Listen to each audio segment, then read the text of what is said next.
আমি রূপা। আমি একজন গৃহিণী। এই মাইক্রো বুক কেসের উদ্যোগটা নেয়ার পেছনের কয়েকটা কারণ বলি। একটা কারণ, এটা সবচাইতে বড় কারণ, আমরা এখন বাংলাদেশের মানুষ যারা আছি আমরা খুবই অশিক্ষিত, বর্বর এবং খুবই খারাপ অবস্থানে আছি। একটা দেশের মেরুদণ্ড হচ্ছে শিক্ষা। আমাদের দেশের সেই মেরুদণ্ড এখন সম্পূর্ণ ভাঙাচোরা। এটার জন্য আমাদের সবাইকে কাজ করতে হবে, আমরা যেন শিক্ষিত জাতিতে পরিণত হতে পারি। সেই উদ্দেশ্য বা লক্ষ্য থেকেই এই কাজটা শুরু করা। আমি আমার এলাকায়, আমার বাসা ধানমন্ডি লেকের একদম পাশে, আমি আমার এলাকায় উদ্যোগ নিয়ে কাজটা শুরু করেছি। আর সবার প্রতি আমার আহ্বান থাকবে, আপনারা নিজ নিজ এলাকা থেকে নিজ উদ্যোগে এই কাজগুলো শুরু করুন।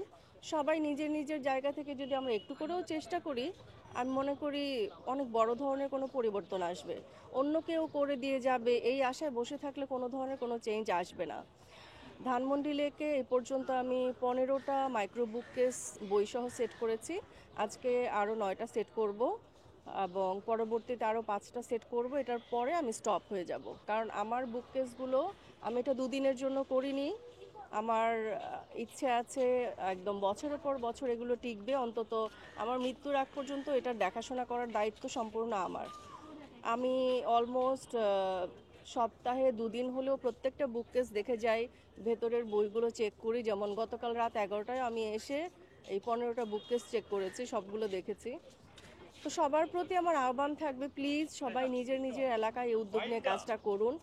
আমরা যত বেশি বই পড়বো, বই মানে আসলে যে কোনো প্রিন্টেড কাগজ বই না, কোনগুলো সত্যিকার বই সেগুলোও খুঁজে বের করতে হবে। যে কোনো বই পড়লেই যে আমরা কিছু শিখে ফেলতে পারবো, ব্যাপারটা ওইরকম না। আমার আইডিতে একটা বুক লিস্ট দেয়া আছে, আমি ওই বুক লিস্ট থেকেই বইগুলো রাখার চেষ্টা করছি আমার বুককেসে।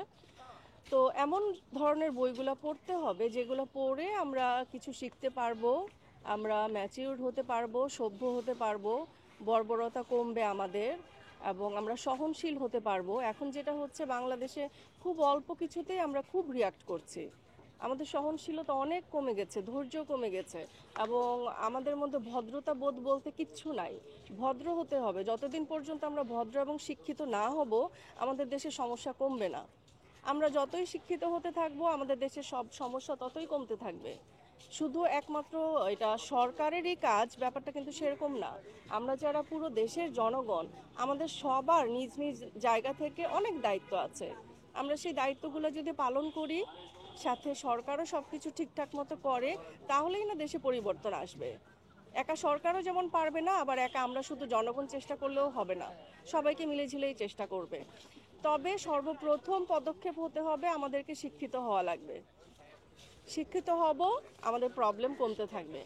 তো আমি এই যে মাইক্রো বুককেস সেট করেছি, তবে এটা তখনই সফল হবে যখন মানুষ বই পড়বে, সত্যিকার অর্থেই পড়বে।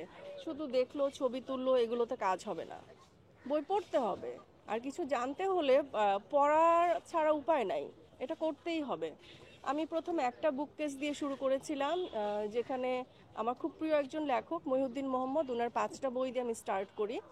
এরপর থেকে এই পর্যন্ত যতগুলো মাইক্রো বুককেস সেট হয়েছে, সবগুলো হচ্ছে খুব বড় মনের মানুষ আছেন অনেক, তারা আমাকে টাকা দিয়ে সহযোগিতা করেছেন, বই ডোনেট করেছেন, বই কেনার জন্য টাকা দিয়েছেন। অর্থাৎ সবগুলোই মানুষের টাকায় হয়েছে।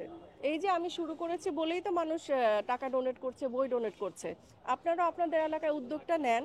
ভালো কাজের পাশে সবাই এসে দাঁড়াতে চায়। নিজে থেকে করতে না পারলেও একটা ভালো কাজ হচ্ছে দেখলে, শুনলে সেটার পাশে সবাই থাকতে চায়। তা আপনারা শুরু করুন না, যার যার এলাকা থেকে, যার যার গ্রাম থেকে, জেলা থেকে, শহর থেকে। এভাবেই তো আস্তে আস্তে পুরো বাংলাদেশে একটা ভালো কাজ ছড়িয়ে যাবে। ভালো কাজকে ছড়িয়ে দিন, যত বেশি ছড়াবে তত বেশি ওটা থেকে আমরা বেনিফিটেড হব। ধন্যবাদ।